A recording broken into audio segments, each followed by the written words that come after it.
এই মুহূর্তের সবথেকে বড় খবর, গরুকে জাতীয় পশু স্বীকৃতি দেওয়ার দাবিতে বর্ধমান শহরের রাজপথে মুসলিম সাথীরা এদিন বঙ্গীয় ওয়াকফ বাঁচাও মঞ্চের পক্ষ থেকে বিভিন্ন দাবি নিয়ে জেলা শাসকের কাছে ডেপুটেশন দেওয়ার কর্মসূচি করা হয়। এই কর্মসূচিকে ঘিরে জেলা প্রশাসন কেন্দ্রীয় বাহিনীকে সঙ্গে নিয়ে ডিএম অফিস যাওয়ার রাস্তাটা পুরোপুরি ব্যারিকেড দিয়ে বন্ধ করে দেওয়া হয়, যাতে কোনো রকম ভাবে শহর অশান্ত না হয়। ডিএম অফিস চত্বর জুড়ে প্রচুর পরিমাণে কেন্দ্রীয় বাহিনী মোতায়েন করা হয় এবং এই কর্মসূচি ঘিরে বর্ধমান থানার আইসি চারিদিকে নজরদারি রেখেছিলেন, যাতে কোনো রকম ভাবে অশান্তি সৃষ্টি না হয়। আমরা দেখব সেই চিত্র, দেখুন আপনার। গরুকে রাষ্ট্রীয় পশু হিসাবে স্বীকৃতি দেওয়ার জন্য সমস্ত মানুষ এক সমস্ত নিয়ম এক হওয়ার জন্য আমরা সমস্ত মানুষ এক হও। দ্বিচারিতা ভাবে নিয়ম আমরা মানছি না, মানব না। ভারতবাসী হিসাবে সকলের নিয়ম এক হোক, এটাই আমাদের দাবি। কালা কানুন সরকার নিয়ে এসেছে, যে কালা কানুনের সম্পর্কে বলছে 14 বছর। এখন প্রশ্ন হচ্ছে যে গরুর তো 14 বছর বয়সটা কে নির্ণয় করবে? আপনাকে যদি আমি প্রশ্ন করি গরুটা কবে হয়েছে 14 বছর বয়স, এটা একটা দিক। দ্বিতীয় নম্বর হচ্ছে যে আমরা এখন গরু শান্তি সম্প্রদায় মানুষ, গরু খাওয়াটা আমাদের তো ইসলামিক একটা শরীয়ত বিধান নাই যে গরু খেতেই হবে। কিন্তু বর্তমান গরুকে কেন্দ্র করে যেসব হিন্দু সম্প্রদায়ে মানুষের ওপরে অত্যাচার হচ্ছে, মুসলমান সম্প্রদায় মানুষের ওপরে অত্যাচার হচ্ছে, যে গরুটাকে যে নিয়ে যাচ্ছেন একটা হিন্দু মানুষ হয়তো পালন পোষণ করেছেন, তিনি টাকার দায়ে বিক্রি করছেন, তেনাকে হুমকি দেওয়া হচ্ছে। যে মুসলমান ভাইরা নিয়ে যাচ্ছেন সে মুসলমান ভাইকে হয়তো অত্যাচার করা হচ্ছে। আমরা চাইছি যে সরকার এটাকে একটা নির্ণয় ব্যবস্থা করুক। এই গরু একটা শ্রেণী মানুষ বলছেন এটা আমাদের গোমাতা, তা তিনাদের বিষয়টাও ভাবনা চিন্তা, কারণ আমরা অসম্মান, ইসলাম ধর্ম লাকুম দিন হুকুম ওয়ালিয়া দিন একটা সূত্র আছে যে আপনার ধর্ম আপনার কাছে আর আমার ধর্ম আমার কাছে।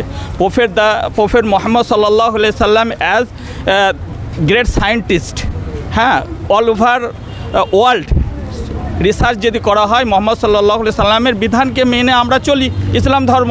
কিন্তু এর মধ্যে যদি আমাদের ভারতবর্ষে গরু নিয়ে যে সমস্যা হয় এবং খেটে খাওয়া মানুষের ওপর অত্যাচার হয়, আমরা চাইছি গরুটাকে রাষ্ট্রীয় পশু হিসাবে স্বীকৃতি দেওয়া হোক।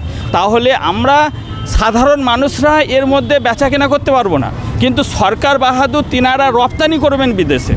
যে এটা কেমন কানুন যে আপনি গরুটাকে মানে সৌদি পাঠাবেন, তার মাংস কষাইখানা করে আপনার নিয়ন্ত্রণের মধ্যে হবে। একটা গরুকে এখন পালন করতে গেলে প্রত্যেক দিন তার পেছনে 200 টাকা খরচা আছে, একটা লেবার শ্রেণীর মানুষ 200 টাকা খরচা আছে, সেই গরুটার দাম পেল না। আপনি সেই গরুটাকে বলছেন আমি ভক্ত দেখিয়ে আমি গরুটাকে নিয়ে নেবো, যে সেটাকে আমি কি করব, সৌদি আমি দেবো, দুবাই চলে যাচ্ছেন, দুবাই দিয়ে দিচ্ছেন, যে দুবাই পাঠাচ্ছেন, বাহরাইন পাঠাচ্ছেন, কুয়েত পাঠাচ্ছেন।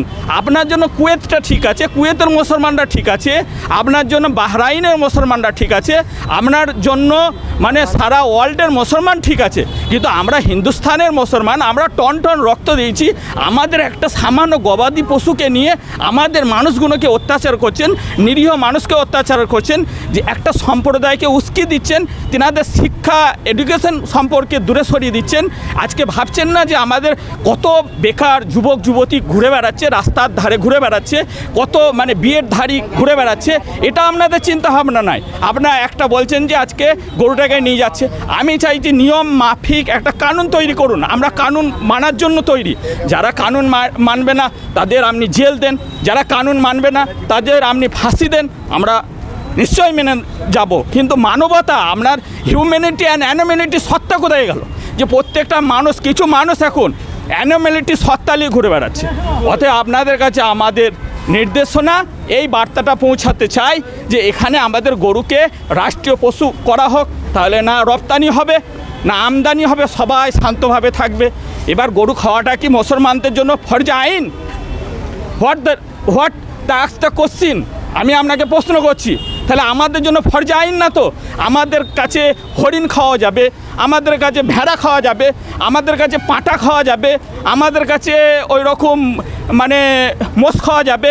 তা যে সম্প্রদায়, আমরা এক সম্প্রদায়, অন্য সম্প্রদায় শুয়োর খায়, অন্য সম্প্রদায় মরা খায়, তা তাদের নিয়ে তো আমাদের মাথা ব্যথা নাই। আমরা সুষ্ঠুভাবে পশ্চিমবাংলার বুকে আমরা বাঁচার অধিকার চাই, এবং গরুকে নিয়ে রাজনীতি যেনারা করছেন তিনাদের কাছে আমাদের বার্তা, গরুকে নিয়ে অহেতুক রাজনীতি করেন না। যদি ক্ষমতা থাকে থেকে রাষ্ট্রীয় পশু হিসাবে স্বীকৃতি দিয়ে আমাদের দেশকে এগিয়ে নিয়ে যান, আমাদের শিক্ষা সংবিধানকে এগিয়ে নিয়ে যান, যেটা আমাদের মানে জাতীয়তাবাদী ভারতবর্ষের বুকে সেই সংবিধানকে আমরা উজ্জ্বল এবং ভারতবর্ষকে আমরা উজ্জ্বল একটা সোনার ভারত দেখতে চাই। আর আমাদের যদি এই গোবর খাওয়া যদি কিছু গোবর ভক্ত যদি মানুষ যদি আজকে বলে না আমরা গোবরের মধ্যে থাকবো, তাহলে আমাদের এই সোনার বাংলা গড়া সম্ভব নয়। ওই জন্য আপনাদের কাছে আমাদের রিকোয়েস্ট যে আমরা আজকে এখানে ডেপুটেশন দিতে এসেছি, যাতে আগামীতে মানে কোনো মানুষকে গরুকে নিয়ে পেরেশানি না করা হোক। প্রশাসনের কাছে আমাদের একটাই দাবি যে গরুকে একটা আইন করে গোমাতা তিনাকে আমরা সম্মানের জায়গায় পৌঁছাতে চাই।